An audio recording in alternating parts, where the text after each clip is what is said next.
약 2천만 년 전 바다를 공포에 몰아넣었던 거대한 상어. 1,300만 년 동안 이 60톤의 짐승은 우리 지구의 따뜻한 물을 지배했어요. 하지만 어떤 사람들은 메갈로돈이 여전히 바다의 가장 외지고 가장 깊은 곳에 살고 있다고 믿고 있어요. 더운 여름날이에요. 바다로 수영하러 가야 할 것 같네요. 완전히 긴장을 풀고 배영을 하며 떠 있어요. 눈을 감고 숨을 고르게 쉬어요. 물이 여러분의 몸 주위를 기분 좋게 시원하게 해줘요. 가벼운 바람이 얼굴을 스쳐요. 잠이 들 정도로 편안함을 느껴요. 갑자기 뭔가가 여러분의 다리에 부딪혀요. 반쯤 잠든 상태로 깨서 보이지 않는 위험에 직면할 때까지 버둥거리기 시작해요. 다행히도 여러분이 발견한 건 쉽게 알아볼 수 있는 지느러미와 귀엽게 미소를 띤 주둥이에요. 휴, 그냥 돌고래네요. 야생에서 돌고래를 만난 게 행운인 것 같아요. 이 놀라운 생물체들이 엄청 가까워서 만질 수 있어요. 사람들이 돌고래 피부가 고무 같다고 말하는 걸 들어봤을 거예요. 하지만 여러분이 생각하기에는 삶은 달걀의 안쪽 부분에 더 가까워요. 그중 하나가 너무 가까이 있어서 그 짠냄새가 여러분의 콧구멍을 가득 채워요. 근데 돌고래는 땀샘이 없어요. 그건 돌고래는 땀을 흘리지 않고 거의 냄새가 안 난다는 걸 의미하죠. 여러분이 맡는 냄새는 돌고래가 수영하는 물에서 나는 거예요. 바다에 나타난 역사상 가장 크고 사나운 포식자예요. 메갈로돈 상어는 수백만 년 전 멸종되기 전에 수세기 동안 바다를 지배했어요. 하지만 과학자들은 그 거대한 상어의 잔해를 거의 발견하지 못했어요. 우리가 거대한 바다 짐승에 대해 알고 있는 모든 건 보통 사람 손 크기 정도의 거대한 이빨 화석 덕분이에요. 메갈로돈의 뼈대는 발견된 적이 없어요. 상어 뼈는 대부분 연골로 만들어져 있는데 그건 빨리 부패한다는 걸 의미하죠. 다행히도 상어는 일생 동안 계속해서 이빨이 빠지고 다시 생겨요. 한 상어는 일생에 4만 개의 이빨이 나요. 과학자들은 이빨만으로 다양한 종류의 상어종들을 연구할 수 있었어요. 메갈로돈 상어는 약 276개의 이빨을 가졌었어요. 그 이빨들이 빠지고 해저에 떨어져서 수백만 년 동안 머무르며 화석화됐어요. 과학자들이 그 이빨들을 발견했고 그게 우리가 갖고 있는 메갈로돈의 존재에 대한 유일한 실제 기록이에요. 메갈로돈 이빨은 전 세계에서 발견됐어요. 그 시대의 다른 해양동물들과는 달리 메갈로돈이 대륙간을 돌아다녔다는 의미예요. 오늘날에도 대부분의 상어와 해양동물들은 한바다나 해양을 고수하는 경향이 있죠. 메갈로돈 상어는 열대 및 아열대 바다 사이를 이동하면서 전 세계를 자유롭게 헤엄쳤어요. 메갈로돈 이빨은 남극 대륙에 얼어붙는 차가운 바다를 제외한 모든 대륙에서 발견되었어요.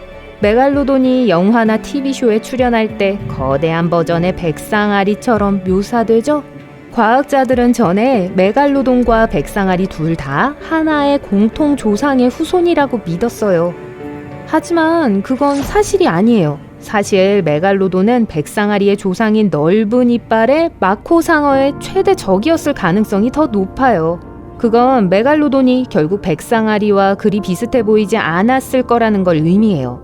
실제로 메갈로돈은 더 육중하고 위협적인 체격을 주는 긴 등지느러미와 함께 백상아리보다 더 짧은 주둥이를 갖고 있었을 거예요. 하지만 둘 다 뛰어난 후각을 갖고 있기 때문에 선사시대에도 날고기 덩어리를 손에 들고 수영하러 가는 건 좋은 생각이 아니었어요. 그리고 확실히 지금도 안전하지 않죠. 아직도 어떤 사람들이 진실이라고 믿는 깊은 곳에 메갈로돈이 숨어있든 아니면 영원히 사라졌든 어린 사촌들이 기다리고 있을 거예요. 또 둘 다 큰 해양 포유류를 쫓는 걸 좋아했기 때문에 분명 같이 할 일이 있었을 거예요. 그러니까 메갈로돈이 기분이 나빠져서 실수로 친구를 먹기 전까지는 말이에요. 알 수 없죠. 이 둘은 사냥 스타일이 달랐어요. 백상아리는 먹이를 향해 곧장 뛰어들어 노출된 다리나 배밑 같은 가장 부드러운 곳을 노리는 걸 선호하죠. 가끔 고래 같은 좀 더 큰 동물의 뼈에 이빨 전체가 박혀있는 게 발견되기도 해요.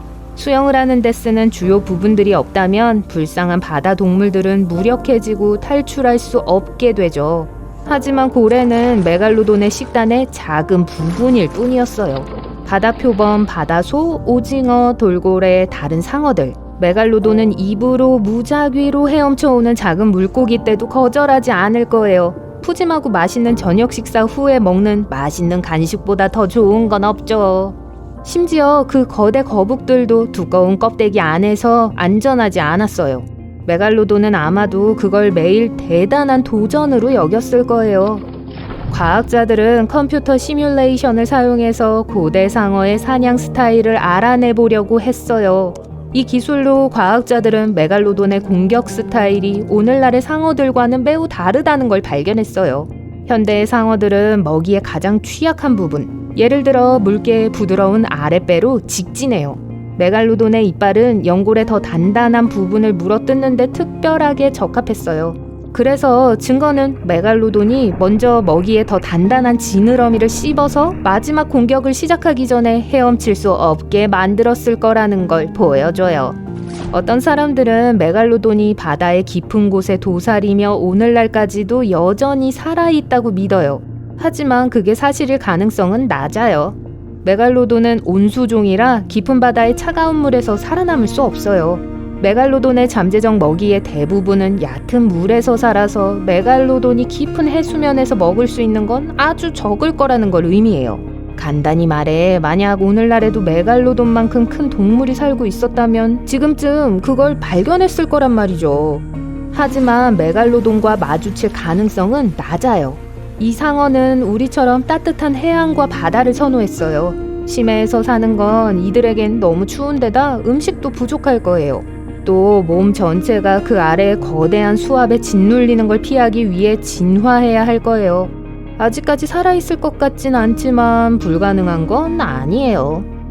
만약 상어와 마주친다면 좋은 소식이 있는데 상어가 여러분을 잡아먹을 것 같지는 않다는 거예요. 메갈로돈에겐 여러분은 너무 작은 식사예요. 친구 몇 명이랑 같이 있다고 하더라도요. 이 녀석은 길이가 15m가 넘는 고래를 먹어요. 근데 해변 파티를 열고 있다면 그건 이야기가 달라요. 수영하는 사람들로 가득한 해변에서 상어는 씹지도 않고 몇몇 사람들을 거대한 입으로 퍼먹으면서 슬금슬금 다가올지도 몰라요.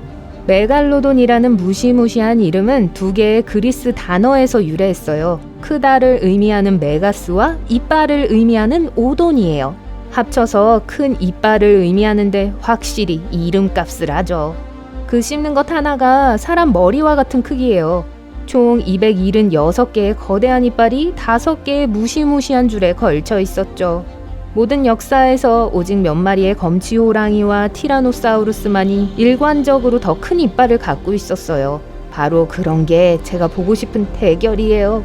메갈로돈은 수백만 년 전에 사라졌어요. 커다란 이빨만 현대 고고학자들이 찾을 수 있게 남긴 채 말이죠. 말 그대로 흔적도 거의 남기지 않은 채 사라졌어요. 과학자들은 시간이 지나면서 해수면이 떨어지고 바다의 온도가 빠르게 내려갔다고 믿고 있어요. 바다가 차가워지면서 모든 해양 생물의 3분의 1 이상이 사라졌고 먹이사슬의 바닥에 있는 동물들의 수가 급감했어요. 이게 꼭대기에 있는 굶주린 포식자들에게 치명적인 영향을 미쳤어요. 미안해 얘들아. 태양을 좋아하는 이 상어들에게도 너무 추워졌고 따뜻한 물에서 출산했기 때문에 번식하는 게 어렵게 됐죠. 메갈로돈은 보통 거대한 백상아리의 일종으로 묘사되지만 이건 흔한 속설일 뿐이에요. 사실 오늘날의 백상아리의 조상들은 메갈로돈과 같은 시기에 존재했어요. 하지만 둘은 친한 친구가 아니었고 심지어 서로 경쟁하고 있었어요. 백상아리는 더 작은 크기와 민첩성을 이용해 메갈로돈의 먹잇감을 빠르게 잡아채는 더 나은 사냥꾼이었어요. 또 자기 몸의 절반밖에 되지 않는 메갈로돈 새끼도 먹는 걸로 알려져 있어요. 이건 멸종에 전혀 도움이 되지 않았죠. 백상아리는 정면 대결에서 다 자란 메갈로돈의 상대가 되지 못했지만 먹이를 훔치는 건 확실히 두려워하지 않았어요. 이걸로 메갈로돈에게는 더 큰 물고기와 고래들만 남았지만 고래들이 더 시원한 새로운 바다로 헤엄쳐가면서 먹이 공급은 바닥나기 시작했어요. 고래들은 우리의 친구인 메갈로돈을 남겨두고 더 추운 기온을 선호하도록 적응했죠. 메갈로돈은 굶주리거나 빙하기 전에 얼어 죽었어요. 메갈로돈은 백상아리보단 현대의 황소상어에 가까워요. 짧은 주둥이와 납작한 아래턱, 그리고 거대한 무게와 크기를 지탱하는 큰 가슴 지느러미를 갖고 있었죠. 무시무시해 보이지만 이 상어들은 사실 가정적이었어요. 플로리다, 메릴랜드, 파나마에서 몇몇 메갈로돈 보육원이 발견되었어요. 얕은 물에서 새끼를 낳았죠. 이 지역에서 발견된 아주 작은 메갈로돈 이빨로 이걸 알 수 있었어요. 유모도 있었는지 궁금하네요.